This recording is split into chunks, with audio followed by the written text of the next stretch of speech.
Hi nerds!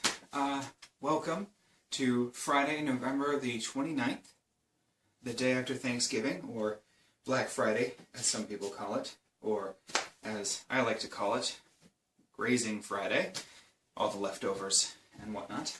I come to you today from my second childhood bedroom. I actually used to sleep in the room next door. That was the room that I grew up in when I was about 13. I moved into this bedroom. I got featured once in a previous video, the one where I filmed everywhere. But I'm in my parents' house today, so I thought I'd just say hi. I completed my self-challenge this week. I was able to go on a 30-minute walk every day, and I finished all of my schoolwork by Monday, which I'm actually really excited about. So I'm just going to try and spend the next couple of days studying, so that way I can be ready for school on Monday. I'm actually really excited to be getting back to school on Monday. So while I was out on a couple of my walks, I did a little filming, and so the rest of my film is going to be cuts from that.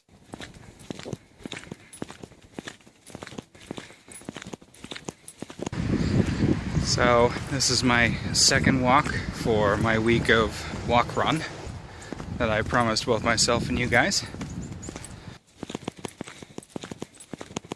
Rather nice sunny day out.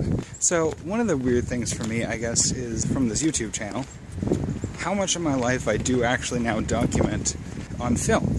I mean, I've always been a bit of a shutterbug. I've enjoyed photography and I've liked taking videos and whatnot, but like, I've never actually put them together into anything useful before. But I've also never documented this much. I probably have hours of film from the last like 3 months, roughly 15 weeks, because first semester was 15 weeks. So I have hours of film that I haven't used, and that I mean to. I still intend to put up my scavenger hunt video from N.E.R.D.S. Hope that Eric remembers to do his too at some point. So, one of the reasons that I wanted to do this, and kind of force myself to do it, is a year ago, summer, so July 2012, I started running. And I found out that I loved it. I did it because a friend of mine suggested, wow. So at the time I was working at the lumber yard, and I wasn't getting a lot of exercise, and I could use it. And so instead of going to lunch and sitting for a half an hour or so, I started going out behind the building to this empty parking lot and going for a walk. After about a week or so of that, I was curious as to how far I was going, how much distance I was covering. So I downloaded an app that would track with the GPS how far you'd walked. I found out that in the half an hour I was covering like, I don't know, a mile and a half, let's say. I distinctly remember thinking, well, that's dumb. I can go further than that. And so the next day I walked a little faster. And the day after that I walked a little faster. And I was still only going like maybe 1.75 miles. And I was like, well, this is still dumb. I'm like going nowhere at this pace. So one day I started running. And I'd come back and I would be just drenched in sweat. And every day I would try and get a bigger number than the day before. So by the time I ended up quitting at the end of the following month, I was going almost 3 miles in that half an hour. I kept running for several months after that. Then it started getting cold out, and I started getting busy, and I started letting things get in my way, and I started getting some of the weight back that I had lost, that I hadn't intended to lose. That wasn't the reason for doing the running. The reason for doing the running was I enjoyed it, and it was healthy, and it was a challenge for myself. That is probably my favorite part about running. It's a sport that you don't necessarily compete with other people.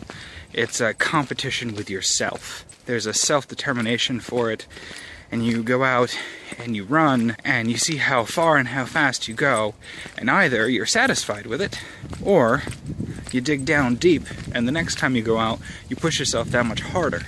So I'm hopeful that maybe this week away from school and pushing myself to do this exercise every day will not only benefit me mentally, but might also do me some good physically, and perhaps re-spark an interest in running.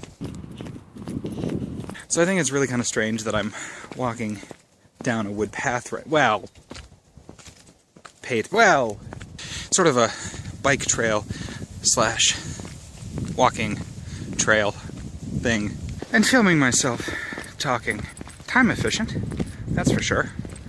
But I can tell you that at least right now in my life, I would feel very self-conscious if someone came walking from the other direction right now. In fact, I would feel really self-conscious if there was someone behind me and it doesn't look like there is. Okay, yay. I talked about how it was a little strange for me being out in public and filming, and it was a little weird for me yesterday on Thanksgiving, filming my family for that little video that I posted earlier today. The thing is for me, it's less awkward than it used to be. Like, I've taken photos and film of my family before, but unless we were traveling, it always felt a little strange. But filming for me, like, filming myself, especially for this video, it feels a little strange at times. But it's getting less strange for me to constantly have my camera out and filming and going, oh, this is funny, or oh, Eric and Robert will like this, or oh, people will enjoy this, or I'm going to want to go back and look at this video later. So I'm wondering, for the two of you, what maybe doing this project over the last 2 or 3 months? 3 months? Last 3 months-ish, what has changed most for you? Or what haven't you noticed has changed? Or what do you hope would change? And remember, never eradicate receptacles delivery software.